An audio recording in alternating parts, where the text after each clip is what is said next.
राधे राधे भक्तों।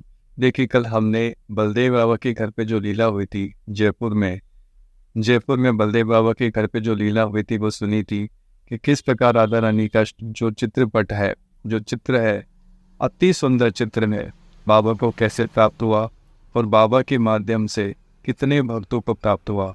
देखिए, बाबा कई बार बताते थे, देखिए मुझे डिटेल से तो नहीं पता, लेकिन मुंबई में रहने वाली एक भक्त थी जो बहुत लंबे समय से ढूंढ रही थी उस चित्र को, उस सेवा को, और वो बाबा के द्वारा ही उन्हें प्राप्त हुआ था।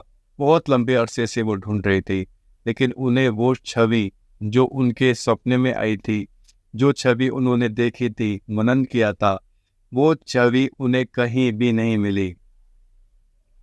देखिए, आप देख सकते हैं यूट्यूब के अंदर मैंने वो छवि भी अपलोड करी है, और जो कल वीडियो बनाई थी उसमें बैकग्राउंड में भी वही छवि लगाई है। राधा रानी की वही छवि मैंने लगाई है जो बलदेव बाबा के घर से बाबा को प्राप्त हुई थी।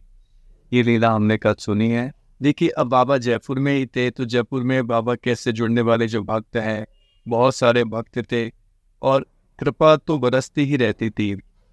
देखिए, बाबा के पास आने वाले जितने भक्त थे, खाली हाथ आते थे और झोली भर के जाते थे, क्योंकि संत के पास जाओगे तो संत आप पर कृपा कर ही देंगे, गोविंद से मिला ही देंगे। देखिए, भगवान के समीप आने से सारे दुख खत्म हो जाते हैं, और भगवान के समीप लाने वाला कौन है? वो संत हैं, वो गुरुजन है। उनकी कृपा से हम गोविंद को जान पाते हैं। हम जो भूले बैठे हैं भगवान को, वो हमारी स्मृति दिला देते हैं। देखिए, एक घटना जयपुर की बताने जा रहा हूँ। जयपुर में ही एक बाबा की भक्त है, और ये घटना उनकी डिलीवरी की टाइम की घटना है। देखिए, लेबर पेन तो बहुत दूर की बात है। देखिए, उन भगवान के भक्त को अगर छोटी सी सुई चुभ जाए तो सुई चुभने का दर्द भी वो सहन नहीं कर पाती, और वो अनकॉन्शियस हो जाती है। उन्होंने बताया, मेरी स्थिति ऐसी नहीं थी कि मैं लेबर पेन तो झेल पाऊंगी, नहीं झेल पाऊंगी। उन्होंने बताया कि मैं बहुत परेशान थी। देखिए, ये उस समय की बात है, और बाबा ने उनको कहा था ड्यूरिंग 9 महीने भी बाबा ने उन्हें बताया था कि तुम्हें इस मंत्र का जप करना है, और तुम्हें ये पाठ करना है, ये पाठ नहीं करना है, तुम्हें ये वाला पाठ जरूर करना है। और उन्होंने पूरी कोशिश करी, 9 महीने तक उस नियम का पालन किया। देखिए, वो दिन एक ऐसा दिन था जब उन्हें अस्पताल लेके जाया गया, और डॉक्टर ने कहा कि इनका ऑपरेशन करना पड़ेगा, क्योंकि बच्चा जो है वो उल्टा है गर्भ में। और वो कंडीशन ऐसी थी कि वो सुबह 11-10 बजे के आसपास उन्हें अस्पताल ले जाया गया, और कंडीशन मतलब इसी तरह की बनी रही कि जब तक पेन नहीं उठेगा, मतलब तब तक वो आगे प्रोसेस नहीं कर सकते, आगे डिलीवरी हो नहीं सकती है। देखिए, ये कंडीशन ऐसी थी कि जब उस समय बाबा को फ़ोन करके बताया कि बाबा, और उन्हें अस्पताल में भर्ती करवा दिया है, लेकिन अभी कुछ भी नहीं कह सकते हैं, लेकिन डॉक्टर यही कह रहा है कि इनका ऑपरेशन ही करना पड़ेगा। देखिए, ये स्थिति बनी रही, सुबह से लेकर दिन हुआ, दिन से लेकर शाम हुआ। तब बाबा को ये कहा गया, बाबा को बताया गया, बाबा कंडीशन थोड़ी सी ऐसी ही है, विकट है, और वो पेन सहन नहीं कर सकती है। अगर ऑपरेशन होता है तो कंडीशन पता नहीं क्या होगा, क्या नहीं होगा, वो कैसे झेल पाएगी। और वो चाहती थी कि मेरी नॉर्मल डिलीवरी ही हो। देखिए, अब बाबा को इवनिंग में बताया गया, बाबा को बता तो पहले दिया था, लेकिन बाबा ने इवनिंग में मंदिर में जब दिया बत्ती करी, तब बाबा ने उसके बाद में हमें कुछ का फ़ोन करके कहा कि इस मंत्र का जप करो। मुझे भी मंत्र जप करने के लिए कहा, और उनके लिए भी कहा कि उनको बोलो कि ये मंत्र मन में जपते रहे और राधा रानी का स्मरण करें, इससे उनको नॉर्मल डिलीवरी ही होगी। लेकिन डॉक्टर तो कंफर्म कह चुका था कि इनका ऑपरेशन ही होगा किसी भी हालत में, क्योंकि बच्चे की स्थिति बिल्कुल उल्टा है, और वो किसी भी हालत में बिना ऑपरेशन के बाहर नहीं आ सकता, वो होगा ही नहीं। अब बाबा ने इधर कह दिया कि नॉर्मल डिलीवरी होगी, कन्हैया ने कहा है, राधा रानी ने कहा है, उसे चिंता ना करे, ये मंत्र का जप करे। ये मंत्र जपती रहीं वो। देखिए, अब वो समय मतलब लगभग पूरा दिन हो चुका था, ना कुछ खाया ना पिया। पेन, वो कंडीशन ऐसी बनी हुई थी कि क्या होगा क्या नहीं होगा। मतलब बड़ी विकट स्थिति थी, कि विकट स्थिति ऐसे कि अब समझ में नहीं आ रहा कि क्या होना है क्या नहीं होना है। ठीक रात को 11 बजे के करीब, 11 बजे के करीब रात की बात है, डॉक्टर ने कहा, जब मतलब फ़ोन आया कि उनकी नॉर्मल डिलीवरी हो चुकी है और एक कन्या की प्राप्ति हुई है। देखिए, जैसे ये सुना और जब अगले दिन डॉक्टर से मिला गया, तो डॉक्टर ने कहा कि बिल्कुल ऑपरेशन की तैयारी थी और हम इन्हें ऑपरेशन थिएटर में ले भी गए थे, लेकिन लास्ट मोमेंट पे, मतलब कुछ सेकंडों का ही अंतर रहा होगा, कुछ लास्ट मोमेंट पे बच्चा ऑटोमेटिकली उसकी रिवर्स स्थिति हो गई। और जब ऐसा हुआ तो एक डॉक्टर आके बोलती है, कोई बड़ी डॉक्टर थी, कि वो ऑपरेशन के लिए ले गए थे। देखिए, होता क्या है, नॉर्मली अस्पतालों में जो प्रैक्टिस कर रहे होते हैं वो लोग ज़्यादा होते हैं और सीनियर डॉक्टर कम होते हैं। तो वहाँ पे जो प्रैक्टिस करने वाले डॉक्टर थे या जूनियर डॉक्टर थे, वो लोग ऑपरेशन के लिए ले जा चुके थे कि ये सुबह से इनकी कंडीशन ऐसी है और इनका ऑपरेशन तो करना पड़ेगा। लेकिन सडनली उसी समय वो बड़ी सीनियर डॉक्टर जो इंचार्ज है वो वहाँ पहुँच गई। उसने कहा कि नहीं, ऑपरेशन नहीं करना पड़ेगा, तुम चेक करो दोबारा। जैसे ही चेक किया तो बच्चा ऑटोमेटिकली वो रिवर्स हो चुका था। वो लास्ट मोमेंट पे ऐसी स्थिति हुई और नॉर्मल डिलीवरी हो गई। और डॉक्टर ने अगले दिन ये भी कहा कि हमारे यहाँ पे इतने पेशेंट आते हैं, लेकिन ऐसा पेशेंट जो बिल्कुल किसी ने कुछ भी ना कहे, बिल्कुल शांत रहा, कोई चीखा चिल्लाया, किसी प्रकार का कोई दर्द इसको महसूस ही नहीं हुआ हो, ऐसी परिस्थिति हुई। देखिए, ये सब हुआ बाबा की कृपा से।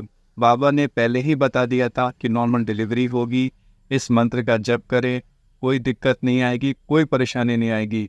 जहाँ तक पेन झेलने की बात है, सब कन्हैया संभाल लेंगे, राधा रानी सब कुछ संभाल रखे है। रानी पे छोड़ दो, कन्हैया पे छोड़ दो, वो सब संभाल लेंगे। जैसे परम पूज्य चंडीगढ़ वाले दुग्गल बाबा, बाबा ने एक बार बात बताई कि मेरी महाप्रभु जी, चैतन्य महाप्रभु जी जो हैं, परम पूज्य चैतन्य महाप्रभु जी जो गौरांग महाप्रभु जी हैं, उनके प्रति मेरी श्रद्धा इतनी नहीं थी जितनी कन्हैया के प्रति है, और मैं उनको समझता नहीं था। जब भी मैं गौड़ी मठ में जाता था तो वो लोग गौरांग गौरांग करते थे, निताई गौर। लेकिन मैं कभी भी, मेरी अश्रद्धा तो नहीं थी, लेकिन पूर्ण रूप से कि वो साक्षात भगवान ही हैं, ऐसी श्रद्धा मेरे को थी नहीं। तो मैंने एक बार कन्हैया को कहा, कि वाकई में चैतन्य महाप्रभु आपका ही स्वरूप है क्या? तब कन्हैया ने मुझे क्या लीला दिखाई। बोले, मैं नहा धोकर आया था और मैं कांच में देखकर बाल बना रहा था, तो मुझे कांच में ही साक्षात चैतन्य महाप्रभु के षड्भुजा स्वरूप के दर्शन हुए। षड्भुजा स्वरूप के मतलब 6 भुजाएं उनकी हैं, इस स्वरूप का बाबा को दर्शन हुआ। ये मुझे नहीं पता ये बात किसी और को पता है या नहीं पता, लेकिन बाबा ने मुझे ये बात बताई थी। बोले, उस दिन के बाद से मेरी भी इनके प्रति श्रद्धा हुई। इस प्रकार चैतन्य महाप्रभु के प्रति, देखिए चैतन्य महाप्रभु जो है कन्हैया राधा रानी के मिलित स्वरूप अवतार हैं। इस प्रकार महाप्रभु जी ने, चैतन्य महाप्रभु जी ने भी बाबा को साक्षात दर्शन दिया। देखिए, बाबा की एक और घटना बताना चाहता हूँ मैं। देखिए, बाबा जयपुर जब भी आते थे तो रमेश अंकल के यहाँ पे कीर्तन जरूर को सुनते थे। और अम्बेश्वरी माता जी हैं जो कि जयपुर में ही रहती हैं, बड़े प्यारे भगवान का भजन गाती हैं और भगवान के अनन्य भक्त हैं। निरंतर हरि नाम का जप करना और उत्सव कीर्तन में उनकी भागीदारी बहुत प्रमुखता रूप से होती है। उनका जो कंठ है, उनकी जो आवाज़ है, बड़ी मधुर है।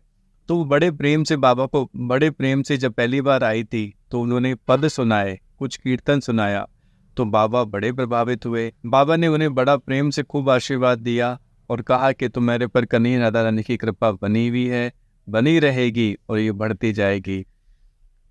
और बाबा जब भी जयपुर आते थे, देखिए मैं आपको इसलिए बताना चाहता हूँ कि परम पूज्य चंडीगढ़ वाले दुग्गल बाबा को हम उनका चरित्र सुन रहे हैं, तो हमें ये पता तो होना ही चाहिए किस प्रकार वो भक्तों का सम्मान करते थे, किस प्रकार भक्तों की जो एक शैली है, जो कीर्तन सुनाते हैं, उनका प्रेम कीर्तन के प्रति कितना था। 2 पद कर्णधार गुरुदेव दया करके और प्यारे तेरी प्रीत ही भावे। ये दोनों पद बाबा बड़े प्रेम से, बड़े भाव से सुनते थे और कई कई बार सुनते थे। जैसे आज सुन लिया तो फिर कहेंगे, अरे फिर कहेंगे, रिक्वेस्ट करेंगे बाबा बड़े प्रेम से एक बार और सुना दे, तो फिर बाबा वो एक बार और सुना देती थी। बोले कल तू कितने बजे ऑफिस से फ्री होगी? देखिए वो जॉब भी करती हैं, तो ऑफिस से कितने बजे फ्री होती है? बोले मैं बाबा मैं 4:30 बजे फ्री होती हूँ।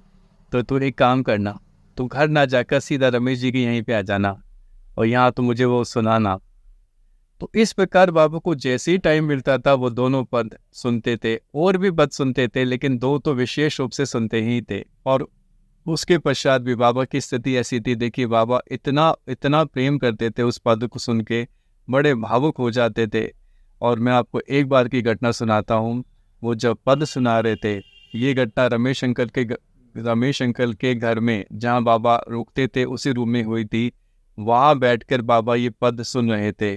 ये पद था गुरुदेव वंदना पर, गुरु वंदना का पद है। ये पद इस प्रकार का है, कर्णधार गुरुदेव दया में मुझको सहारा मिल जाए। देखिए मैं आपको जो बताने चाह रहा हूँ, इसमें एक लाइन आती है, डगमग करती जीवन नैया इसको किनारा मिल जाए। जब अम्बेश्वरी माता जी ये लाइन गा रही थी तब बाबा तो भाव में हो जाते थे। बाबा की आंखें बंद है, बाबा का शरीर हिल रहा है और हिलते हिलते वो गा रहे हैं, बड़े मन से एक एक लाइन एक एक शब्द में डूब जा रहे हैं बाबा। बाबा बड़े प्रेम से, बड़े भावुक होके इस पद को सुनते थे, गाते थे। अब ये वाली जब लाइन आई, डगमग करती जीवन नैया इसको किनारा मिल जाए। देखिए बाबा किस प्रकार इस लाइन को बोलते थे, मैं आपको बोल के सुनाने के प्रयास करता हूँ। मैं सुनाने का प्रयास कर रहा हूँ आपको।